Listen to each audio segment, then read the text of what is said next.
In the very next instant, he launched himself at me like a freaking rocket, the concrete beneath his feet tearing away, shattering beneath him as he bolted in my direction.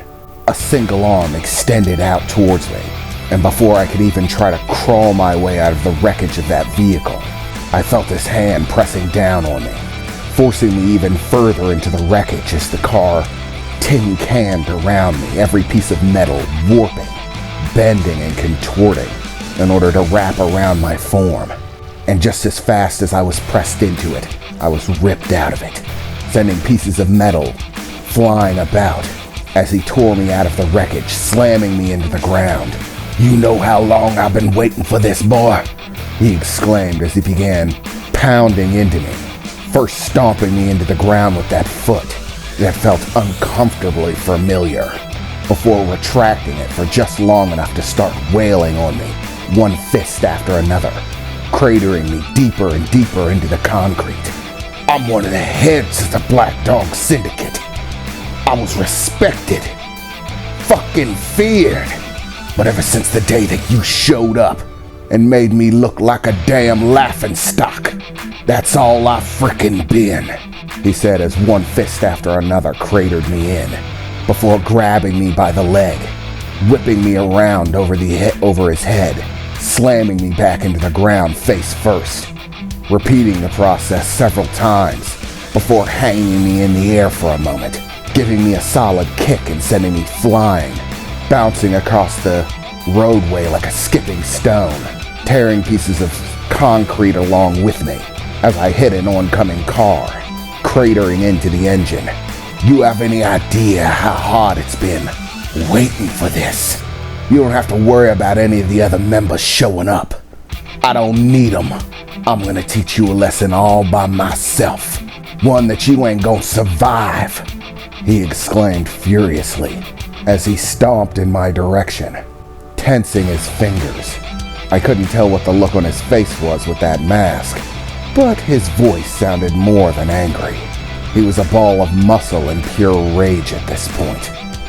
"Once I beat the ever-living daylights out of you, me and my crew will get our reputations back. All the others have been laughing at us ever since we got done in by one good-for-nothing metalhead," he said as I finished pulling myself free of the vehicle, the people inside panicking, getting out and running, as I tried to shake some sense back into myself. "This time you can't count on a miracle. You're gonna die, Tin Man. I'm gonna crush the life out of you myself," he said as he lunged at me again. At this point I had gotten just enough of my sense back to dodge, as his fist impacted the concrete beneath where I was standing, and just as fast as he threw the punch, he threw another and another in rapid succession. In the moment I was caught, dodging for everything I was worth, not wanting to be sent flying with another one of those punches, doing my best to slip in between the blows, which was difficult. This bastard was fast. He felt so much faster than he was before, but I suppose it makes sense. I did have him blindfolded at the time, sort of struggling for air. But this time he had all of his senses about him, and one clear directive: crush the metal man.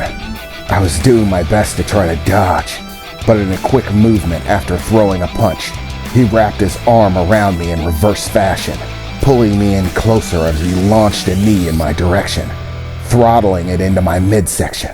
I could feel the impact all the way through my body. As a shockwave of force rung out, wind circled out from the location as he held me in place for the knee, grabbing me and pulling me into another and another, before finally grasping my helmet, reeling his head back and giving me a solid headbutt that forced me down to my knees, and then yet another kick to the head, sending me flying, finally skidding to a stop in the pavement, tearing my hands into it in order to bring me to a stop. "You can use all those little metal tricks you want. You ain't gonna trick your way out of this whooping, boy. And you got it coming. After what you did to me, you gonna pay in spades. Your death is gonna be 100 times more painful than it would have been if you had just laid down and died right there. You're gonna be wishing you had, he said as he stomped his way in my direction furiously, his fists clenched, his feet smashing into the concrete beneath him, every muscle in his body tensed. You could see the veins bulging in his skin.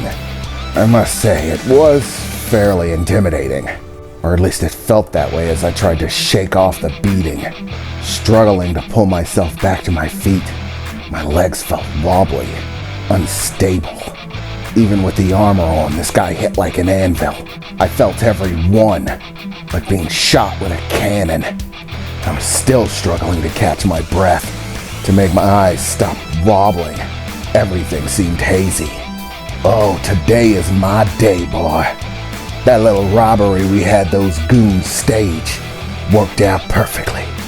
Make enough noise and lure you right in, and now you're mine. And ain't nothing or nobody gonna save you. As I finally managed to struggle my way to my feet, my line of sight finally returning back to a single frame, not seeing doubles anymore, I stared down the road at him, stomping over in my direction, finally taking control of my breath again. Fine, big guy. You wanna play? Well then let's get this started. I've got some new tricks to show you, I shouted out as I unlatched the mouthpiece on my helmet and began gouting out gallons of liquid steel as it poured out into the air, swirling around into a sphere. His footprints in my direction finally stopped. What in the hell? He exclaimed as he watched this massive swirl of liquid metal building in front of me. That's fucking disgusting. You're telling me that crap comes from inside you? We had thought that you were the type that makes that special matter and then uses telekinesis to manipulate it. Of course, that always has a way of getting out, but I never thought it'd come out of your mouth. That's some extra nasty shit, son, he said, as the large sphere of material finally finished pouring out, forming into a solid sphere. I hope you're ready, big guy. You're not gonna find beating on me as easy as he was the first time around. Oh, what? And you think that little cannonball's gonna help you? He replied. Yeah, actually I do. You see, the difference between other people's powers and mine is that mine is an ever build. Oh, what? I'll explain it simply so you can understand, I replied, holding up the liquid metal sphere beside me. About 5 or 6 foot across at this point, I had definitely added a good deal of mass to it since the last time that I brought all of it out. You see, my powers don't stay a constant. My ability allows me to create this liquid metal you see here. But the problem with it is that I can only produce small amounts of it at a time. A little bit more than an 8-ounce glass per day. But, unlike regular people, once I've made it, it's eternal. It doesn't go anywhere. I never lose it. It never breaks down or stops having function. It lasts forever. And so my collection of it just keeps building. I collect more and more. The more I collect, the more I can manipulate, the more I can control. The last time we fought, I barely had more than enough to make a suit. But this time's different. I don't have to sacrifice my suit in order to fight you. I've got more than enough liquid steel to do the job. Because I only get stronger as time passes, as my collection builds. And you're about to find out the many reasons that that's exceptionally bad for you. Okay, heavy metal spirit. I think it's time to teach this guy a lesson, I said, as the accumulation of extra metal plating on my armor separated itself, swirling and diving into the liquid sphere. I had discovered that the heavy metal spirit could actually partition itself off. I didn't actually have to have all of them out. So I kept enough of them out in order to form wings, and let the rest of them stay tucked away, sleeping with the rest of my liquid steel. But as the small remnant attached to my armor dove into the heavy metal sphere beside me, ripples flowing out from the location where it dove in, like jumping into a pool of water, the heavy metal spirit began to emerge from the top of the sphere, its head and arms protruding outward. "You wake me? We need fight, right?" the heavy metal spirit exclaimed as it stared down the roadway at our massive enemy. "Yeah, spirit. We're gonna kick this guy's ass." "Bad man go down," spirit exclaimed as his form began to solidify, no longer taking the more liquid state that it had before. Just like we had practiced, he became more or less a duplicate of me, of the armor that I was wearing. "Too bad for you, big guy.